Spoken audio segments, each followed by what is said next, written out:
महर्षि दयानंद सरस्वती विश्वविद्यालय से संबंधित बीए एमए पूर्वार्थ हिंदी साहित्य तृतीय प्रश्न पत्र जो कि मध्यकालीन काव्य से संबंधित है, जिसके अंतर्गत बिहारी रत्नाकर के प्रारंभ से लेके 1 से लेके 200 तक के जो दोहे हमारे संग्रहित हैं उनको पाठ्यक्रम में लगाया हुआ है। इससे लाभ उठाने वाले सभी छात्र छात्राओं को मेरा नमस्कार मालूम हो गए।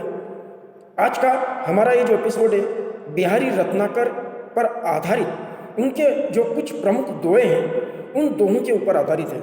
देखिए आप, बिहारी ने अपने जो दोहे लिखे हैं उन दोहों के अंतर्गत उन्होंने श्रृंगार, भक्ति, नीति, उपदेश आदि सभी चीज़ों को लिया है। बिहारी ने लगभग 700 के करीब दोहे लिखे जो उनकी सतसई के नाम से विख्यात है। लेकिन सवाल यह है कि उन्होंने जो सतसई की रचना की है उस सतसई की रचना के अंतर्गत उन्होंने जो दोहे स्थापित किए, उन्हें जो दोहे रचे हैं उनमें हमें विभिन्न प्रकार के अन्य जो विषय हैं वो भी देखने को मिलती हैं। जहाँ तक अलंकारों की बातें देखिए आप, उनकी रचना के अंतर्गत हमारे को विभिन्न प्रकार के अलंकार देखने को मिलते हैं। लेकिन शायद आपने सुना होगा कि बिहारी अपने अन्योक्ति अलंकार के लिए काफ़ी प्रसिद्ध रहे। अन्योक्ति अलंकार वह अलंकार होता है जहाँ अन्य प्लस उक्ति यानी अन्य के माध्यम से उक्ति होती है, अर्थात बात को परोक्ष रूप से अप्रत्यक्ष रूप से कहते हुए सामने वाले को समझाने का या सुनाने का प्रयास किया जाता है। एक प्रकार से अप्रत्यक्ष रूप में लोक भाषा में इसे हम उपालम या उल्हाने की स्थिति में भी समझ सकते हैं। हालांकि उपालम या उल्हाना देना थोड़ा ज़्यादा आक्रामक होता है, किंतु अन्योक्ति में इस प्रकार की आक्रामकता नहीं होती। अन्योक्ति बहुत सहज भाव से बिल्कुल शालीनता के रूप में जो है प्रकट की जाती है।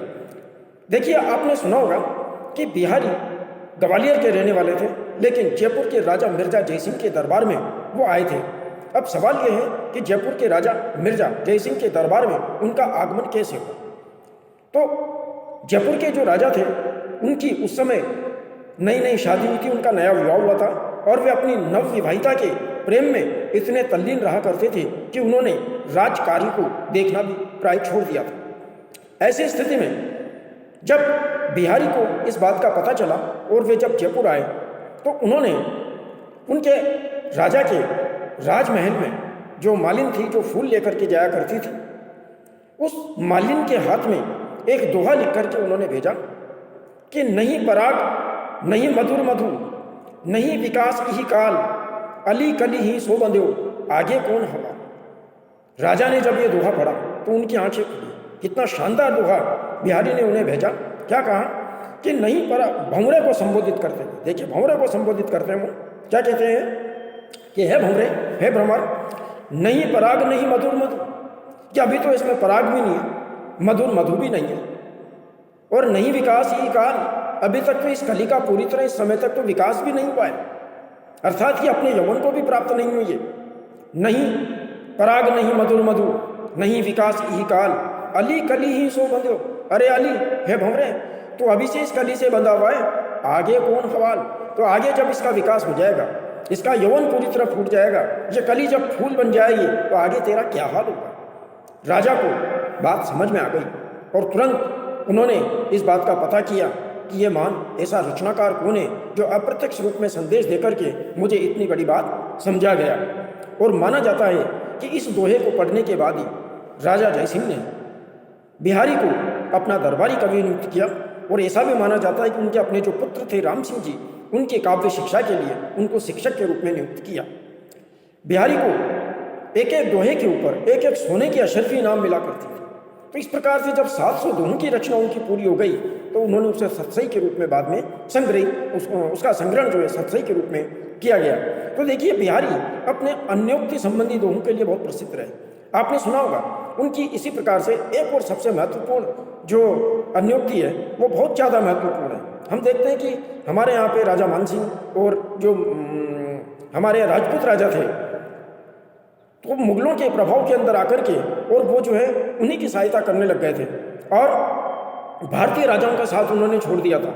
तब उन्होंने राजा को समझाते हुए बहुत शानदार अन्योक्ति भेजी। उन्होंने कहा, क्या कहा कि स्वार्थ सुकृत न श्रम रथा देखी विहंग विचारी और बाज पराए पानी परी तू पंछी ना मारी।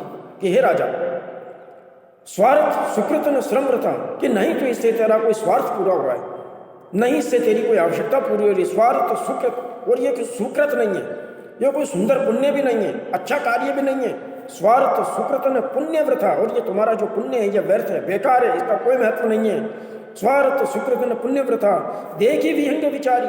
हे व्यंग, हे पक्षी, तू विचार करके देख कि बाज पराए पानी परी, कि तुम क्या कर रहे हो?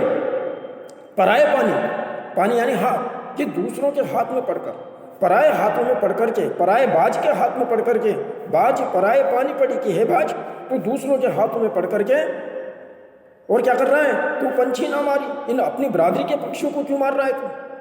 तो ये एक प्रकार से अन्योक्ति, एक प्रकार का व्यंग किस तरीके से रचनाकार ने भेजा, और उसके बाद राजा को सद्बुद्धि आई, वे अपनी सारी प्रक्रिया में अपने देश के प्रति, अपने राष्ट्र के प्रति लीन होने लगे।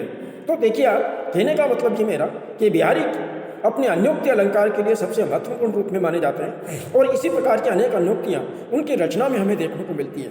यद्यपि उन्होंने अनुप्रास, लाटानुप्रास, यमन, श्लेष सभी प्रकार के अलंकारों का प्रयोग किया है, किंतु उनकी अन्योक्तियों के कारण वे विशेष रूप से चर्चित रहे, और इसी प्रकार की अन्योक्तियों के कारण उनको हम गागर में सागर भरने वाले कवि के रूप में भी जो है जाना जाता है। तो बिहारी के बारे में इन सारी चीज़ों की चर्चा और विस्तार से हम करेंगे, करते रहेंगे। आप हमारे एपिसोड को, हमारे जो चैनल है उसको लगातार लाइक करते रहें, उनको लगातार देखते रहें। धन्यवाद।